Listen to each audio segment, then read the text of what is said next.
S-400 అనేది మనం కొనుక్కున్నాం. అసలు అది ఎందుకు కొనుక్కోవాల్సి వచ్చింది మనము? ఏ యాంగిల్లో పైకి వచ్చింది, ఏ స్పీడ్లో బయటకు వచ్చింది, దాన్ని బట్టి ఇది ఎక్కడ పడుతుంది అని క్యాలిక్యులేషన్ చేస్తాయి. వీడు ఇటు నుంచి వస్తున్నాడు, నువ్వు ఆపోజిట్ సైడ్ నుంచి వెళ్ళి గాలిని ధ్వంసం చేసే. పాకిస్తాన్ భారతదేశం మీద ఎప్పటికీ న్యూక్లియర్ బాంబ్ కొట్టలేదు. అన్ని వైపుల నుంచి పాకిస్తాన్ తోకను మనం కట్ చేసేసాం సార్. ఒక నెల రోజులు 2 నెలలు కరాచీ పోర్ట్ అలాగే ఉందంటే పాకిస్తాన్ పోయినట్టే లెక్క సార్. Right sir. సార్ ఇప్పుడు డ్రోన్ అటాక్ కూడా జరిగింది పాకిస్తాన్ నుంచి అని మనం చూసాం, విజువల్స్ కూడా చూసాము. కానీ నాకు తెలిసిన ఇన్ఫర్మేషన్ ప్రకారం ఏంటంటే ఈ జనరల్గా ప్లేన్స్ అనేది ఏవైతే సివిలియన్ ప్లేన్స్ అనేది ఏవైతే ట్రావెల్ చేస్తుంటాయో ఆ సివిలియన్ ప్లేన్ వెళ్తున్నప్పుడు దాని కింద ఈ డ్రోన్స్ అనేది దాచుకొని వచ్చేసి అటాక్ చేశారని చెప్పేసి నాకు ఇన్ఫర్మేషన్ వచ్చింది సార్. మీరు చెప్పండి దాని రియాలిటీ ఎంత? అది 100% ట్రూ సార్. వీళ్ళు సౌదీ ప్లేన్ వెనకాల డ్రోన్స్ పంపించడం జరిపారు సార్. ఓకే. వీళ్ళు ఆర్మీకి ఇది కొత్త కాదు sir. As a civilian you may feel that ఇది ఏదో కొత్తగా చేస్తున్నాడు వీడు అనేసి. టెర్రరిస్టులు in J&K they have used civilians as human shield. సివిలియన్స్ని ముందు పెట్టుకొని అటాక్ చేయడం టెర్రరిస్ట్ వాడి మనస్తత్వం సార్.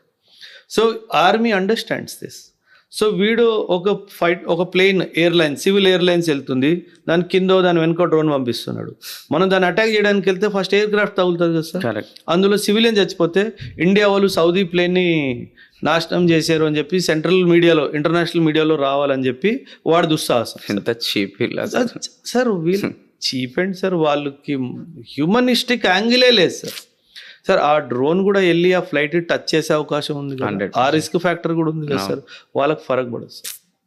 వాళ్ళ ఆశయానికి 1000 మంది సివిలియన్స్ చచ్చిపోయినా వాళ్ళకి పెద్ద ఫరక్ పడదు సార్. సార్ ఒక మనిషిని 20 రౌండ్లు కొట్టినోడు అసలు వాడు మంచినా సార్? అంటే ఒక సివిలియన్ సార్, వాడి దగ్గర ఏం లేదు, ఒక షాట్ కొట్టినా చచ్చిపోతాడు వాడు.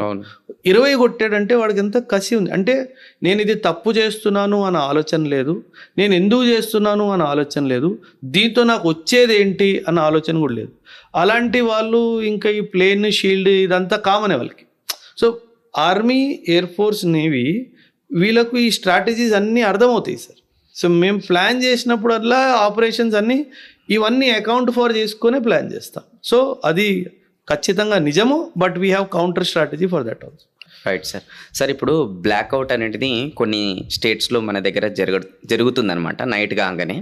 అసలు బ్లాక్అవుట్ అంటే మీనింగ్ ఎగ్జాక్ట్గా ఏంటి, ఏం జరుగుతుంది అక్కడ? రెండోది, అసలు ఇంత టెక్నాలజీ ఉన్నాక కూడా మన ఇండియాలో ఈరోజు చాలా టెక్నాలజీ ద్వారానే చాలా మనం ఈరోజు S-400తోని మనం చాలా చేసినాము. అంత టెక్నాలజీతో కూడుకున్న వెపన్స్ ఉన్నాక, టెక్నాలజీ ఉన్నాక కూడా అయినా కూడా ఈరోజు బ్లాక్అవుట్ అనేది ఎందుకు జరుగుతుంది మన ఇండియాలో కొన్ని స్టేట్స్లో? చెప్తాను సార్. బ్లాక్అవుట్ వార్ సినారియోలో చాలా అవసరం సార్. ఒక ఫైటర్ పైలట్ హైదరాబాద్ మీద బాంబు వేయడానికి వస్తున్నాడు అనుకున్నాం. చిమ్మ చీకటి ఉంది, వాడికి ఏం కనిపిస్తలేదు. కిందికి రావాలి, అసలు కింద బిల్డింగ్ ఉందా, హై రైజ్ బిల్డింగ్ ఉందా, ఎయిర్ క్రాఫ్ట్కి ఏమైనా తగులుతుందా? సో ఎంత టెక్నాలజీ ఉన్నా సరే ఒకవేళ ఈ బ్లాక్అవుట్ని మనం కరెక్ట్గా పాటిస్తే గనక ఆ పైలట్ కూడా కన్ఫ్యూజ్ అవుతాడు. అండ్ మనకు కావాల్సిందే అది, ఆ పైలట్ని కన్ఫ్యూజ్ చేయడము. సో బ్లాక్అవుట్ అనౌన్స్ చేయగానే ఖచ్చితంగా ఇళ్లలో అన్ని లైట్లు, ఇన్వర్టర్ ఉన్నా సరే ఇన్వర్టర్ కూడా ఆపేయాలి ఖచ్చితంగా, లేదంటే మీ మీదే వస్తుంది. సింపుల్ చెప్తున్నా ఒక్క మాటలో. సో ఖచ్చితంగా బ్లాక్అవుట్ని పాటించాలా.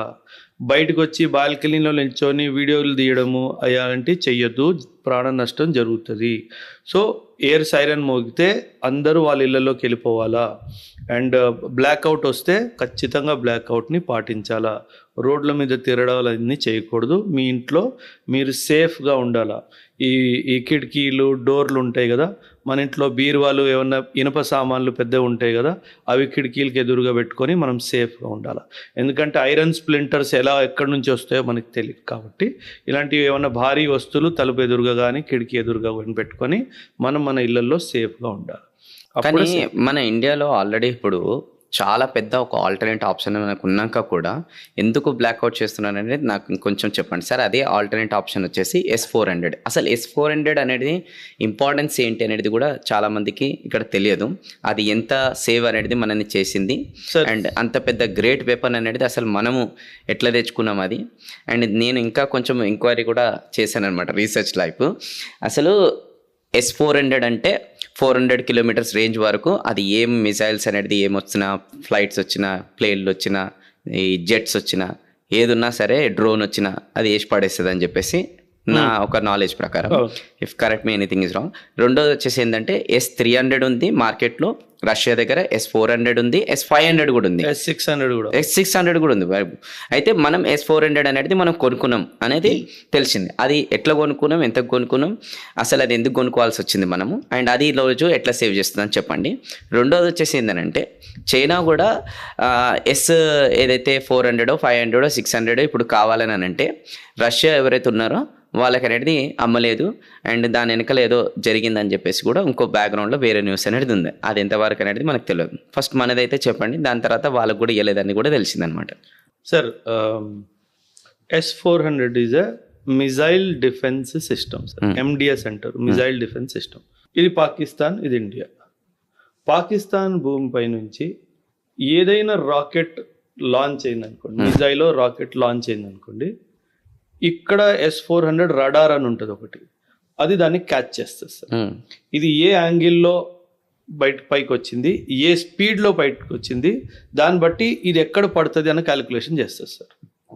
ఇదేం చేస్తుంది, రడార్ అక్కడితో ఆపదు, దీనికి కనెక్టింగ్ మిజైల్ సిస్టమ్ ఉంటుంది. ఆ మిజైల్కి ఆదేశం ఇస్తుంది, వీడి ఇటు నుంచి వస్తున్నాడు, నువ్వు ఆపోజిట్ సైడ్ నుంచి వెళ్ళి గాల్లను ధ్వంసం చేసాయి. సో పాకిస్తాన్ భూమి నుంచి వచ్చిన ప్రతి మిజైల్ మన S400ని తట్టుకోవాల్సిందే. అందుకే పాకిస్తాన్ ఒకవేళ మన మీద న్యూక్లియర్ వెపన్ కూడా వాడింది అనుకోండి, వాడి ఆకాశంలోనే దాన్ని మధ్యలోనే ఆపేసి గాల్లోనే ధ్వంసం చేస్తుంది, వాళ్ళే చేస్తారు. ఆ క్లారిటీ పాకిస్తాన్ ఆర్మీ వాళ్ళకు ఉంది, సివిలియన్స్కి లేదు.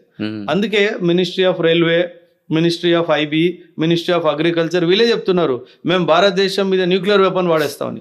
ఆర్మీడు ఒక్కడు ఈ రోజు వరకు ఆర్మీడు ఒక్కడు చెప్పలేదు, ఎందుకంటే వాళ్ళకి తెలుసు నేను వాడితే అది నా మీదే పేలుతుంది అన్న క్లారిటీ వాళ్ళకి కూడా ఉంది. ఇంకోటి, న్యూక్లియర్ బ్లఫ్ కూడా ఇక్కడే క్లియర్ చేస్తా. న్యూక్లియర్ బాంబ్ పాకిస్తాన్ భారతదేశం మీద ఎప్పటికీ న్యూక్లియర్ బాంబ్ కొట్టలేదు. ఎలా అని అడుగుతారా, న్యూక్లియర్ బాంబ్కి న్యూక్లియర్ వార్ హెడ్, ప్రొజెక్టైల్ రెండు వేరే వేరేగా ఉంటాయి సార్.